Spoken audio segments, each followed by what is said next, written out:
La entrevista a la carta, en diálogo directo con los protagonistas de los hechos. Nos acompaña a esta hora el experto tributario Napoleón Santamaría. ¿Cómo está? Muy buenas tardes. Gisela, muy buenas tardes con todos los amigos que nos dispensan con su amable atención. Explíquenos un poquito cómo sucede este cambio de tributación en Quito y en Guayaquil. ¿Cree usted que el SRI podría estar inobservando una posible evasión de impuestos en cantones como Guayaquil? Bueno, hagamos un recuento. Y me refiero a esto nada más por aclarar una cosa. Guayaquil ha sido históricamente considerada como la capital económica del Ecuador, por ende la que más tributa. Efectivamente. Bueno, la verdad es que en las estadísticas de impuesto a la renta, la ciudad que más tributa, el cantón que más tributa es Quito. Y sí, ahí hay que hacer unas precisiones. En Quito están las compañías petroleras que no necesariamente operan en Quito, pero sus casas matrices están en Quito, y lo mismo puede suceder con empresas de la minería, etcétera, y de otras actividades. Pero un poco, si nos remontamos al histórico, en marzo de este año, del 2022, los ecuatorianos, las personas naturales me refiero, que tenían un patrimonio superior a $1 millón, tenían que realizar lo que se llama o pagar el impuesto al patrimonio. ¿Okay? ¿Por qué el impuesto al patrimonio? Porque fue un impuesto incorporado en la última reforma tributaria, en la de noviembre del año 2021, esa que pasó por la Asamblea sin conocimiento del Parlamento. ¿Y por qué llegamos a esta reforma? Porque, Gisela, y esto es importante decirlo, porque a septiembre del 2019, cuando el Ecuador suscribe la Carta de Intención con el Fondo Monetario, en el gobierno del presidente Moreno se acuerda que el país podría llevar adelante, o debía llevar adelante, en el segundo semestre del 2021 una reforma tributaria, pero fundamentalmente subiendo 3 puntos al IVA. Esto era lo que el país acordó. Estaba de presidente el señor Moreno, pero quien se compromete es el país. Bueno, el cambio fue radical porque no se optó por subir puntos al IVA, sino crear este impuesto al patrimonio. Y entonces lo que se buscaba, o lo que se busca, es recaudar, pedir, exaccionar de las personas más pudientes de la sociedad ecuatoriana y cubrir este lastre que tenemos en el país de déficit fiscal ya de casi 2 décadas. Ahora... Sucedido es... No, siga. Sucedido esto, Gisela, entonces llegamos a marzo. Y lo que esperaba en los cálculos del Ministerio de Finanzas y del gobierno es que esto llegue a producir 280 millones. Solo el impuesto de renta a las personas naturales. Recordemos que las compañías también lo pagaron. Pero en el tema de personas naturales, porque ahí se ve la riqueza de la persona natural. Yo puedo tener empresas, negocios, etcétera, pero finalmente llega a la persona natural. La riqueza es de las personas naturales, no de las compañías. Y lo que nos vemos es con la sorpresa de que no se alcanza esto que estaba planificado de 280 millones y solo vamos a llegar en los próximos 6 meses a 150, máximo 160 millones de dólares. Con lo cual, sí, parece que hay unos 100 millones o 120 millones de dólares que todavía o hay ecuatorianos que no se enteraron bien de la ley, no saben cómo aplicarla o la incumplieron francamente. Pero necesitamos que esos fondos que estaban presupuestados y planificados lleguen al Estado ecuatoriano. 261 millones de dólares era en 2022 lo que se esperaba recaudar, y hasta abril del SRI había recaudado 41.5% de esa meta, ¿no? ¿Ese es el dato? Efectivamente, ese es el dato correcto. Debía llegar a la meta en marzo.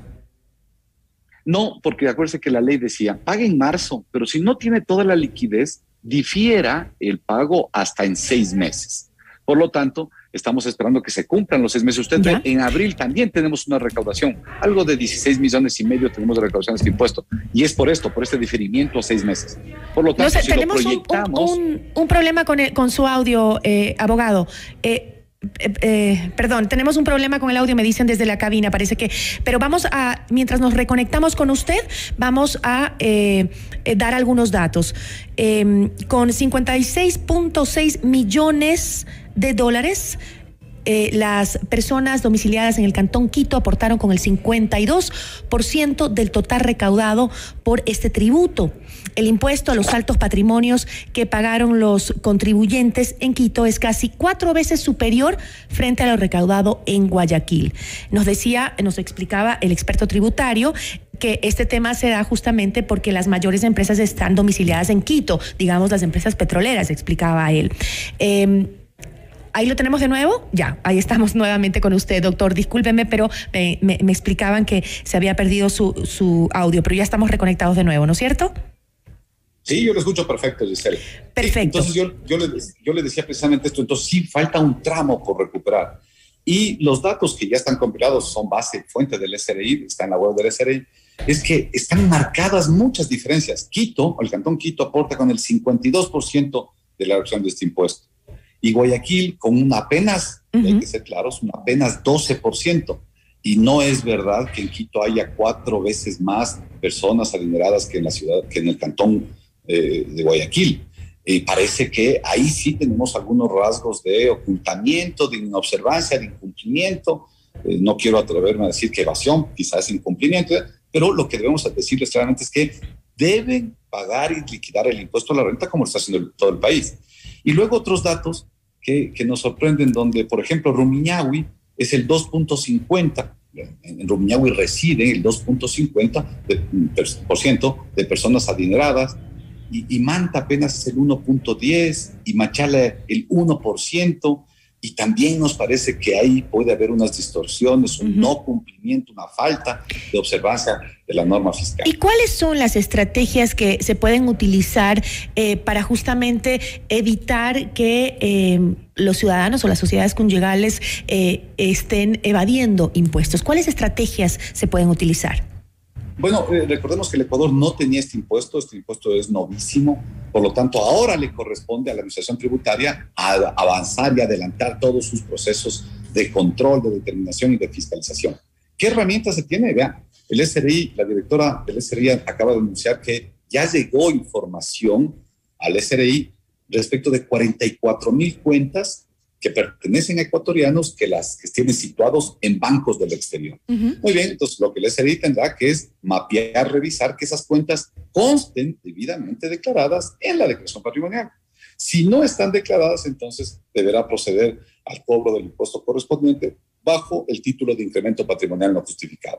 2, el Ecuador está apresto, porque ya lo tendría suscrito por el lado de los Estados Unidos, falta que la Asamblea, mire, por ejemplo, Gisela, es un tema que la Asamblea, la Corte Constitucional ya dio el visto bueno, la Comisión ya tiene informe de mayoría, y solo falta que la Asamblea se reúna y ratifique el convenio de intercambio de información automática con los Estados Unidos, con un país donde el Ecuador tiene mucho actividad comercial y empresarial y necesitamos que el Ecuador llegue a recibir esas cuentas que se tienen en los Estados Unidos. Esto es una deuda del Parlamento ecuatoriano y por lo tanto no ha podido todavía instrumentarse como norma jurídica. Y así se tiene un conjunto de herramientas donde yo creo fácilmente la administración tributaria, que yo creo que es la mejor institución que tenemos en el país, en la órbita pública, puede llevar adelante serísimos problemas de control y determinación de impuestos. No por un tema de venganza ni saña, no para nada. Un tema de cumplimiento. El país necesita resanar estos temas de inequidad fiscal. Si la ley nace, la ley es para todos. Y esto significa que se debe aplicar el principio de igualdad, a todos por igual. Un poco este tributo como que ha permitido mapear las riquezas o los centros económicos del país. Definitivamente, mire, por ejemplo, si nos pasamos al mismo impuesto, pero de compañías, dice datos interesantísimos, ¿no? En Quito residen el 45% de las empresas más grandes en el país, porque a nivel de empresas, recordemos que pagaban la compañía siempre y cuando tenía un patrimonio superior a 5 millones. Y en Guayaquil se sitúa el 27% de empresas más grandes, y Cuenca dejó de ser, a nivel de empresas grandes, dejó de ser la tercera ciudad más grande del país. Increíblemente pasó a ser el cantón Rumiñahui. Rumiñahui es el tercer cantón donde habitan las empresas más grandes del país. En cuarto lugar aparece Cuenca y en quinto lugar Durán. Ahora, entonces esto son datos sorprendentes, ¿no? Sí, y esto más o menos nos muestra un panorama de que hay un cambio en la distribución económica del Ecuador. Yo diría muchas veces, solo antes de comentar su pregunta, que es súper interesante, ¿qué pasó en la economía, especialmente en la economía empresarial, para que pase esto?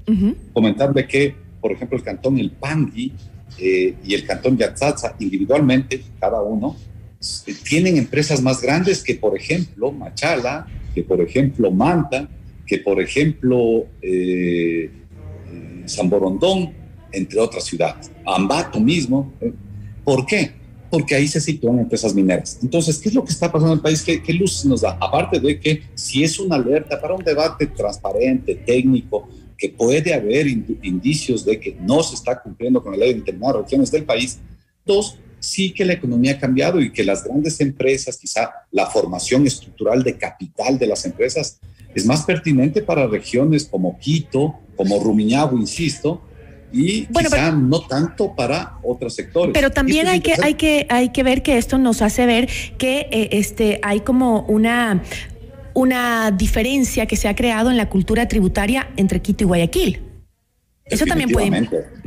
Definitivamente, aquí es un tema de cultura tributaria. Es decir, no podemos salir por regiones a denostar a ninguna región, desde luego, no. Porque en Guayaquil también hay empresas muy serias que hacen bien las cosas, que participan activamente en el cumplimiento del andamiaje fiscal, claro que sí, pero parece que otras no. Y desde luego, no todos los de Quito cumplen la ley y pagan bien sus impuestos. Habrá todavía compañías que están al margen de la ley que también merecen ser revisadas y fiscalizadas, pero definitivamente con mayor énfasis en las compañías que le están aportando muy poco al país, las personas naturales, las grandes fortunas que no le están aportando al país. Mire, Gisela, que este impuesto a las grandes fortunas, hoy día, al día de hoy lo debate Chile, México, Perú y Brasil.